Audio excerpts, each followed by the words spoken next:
South Korea student भिजामा जानको लागि दुईवटा बाटाहरू छन्।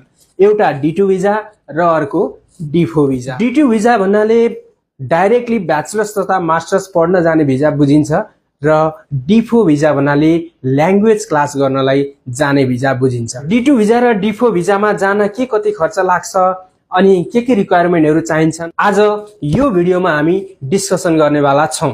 तर अझै पनि हामीलाई फलो गर्नुभएको छैन भने फलो गरिहाल्नु होला, किनकि यस्तै बब्बाल इन्फर्मेटिभ भिडियोहरू लिएर म आउने नै छु।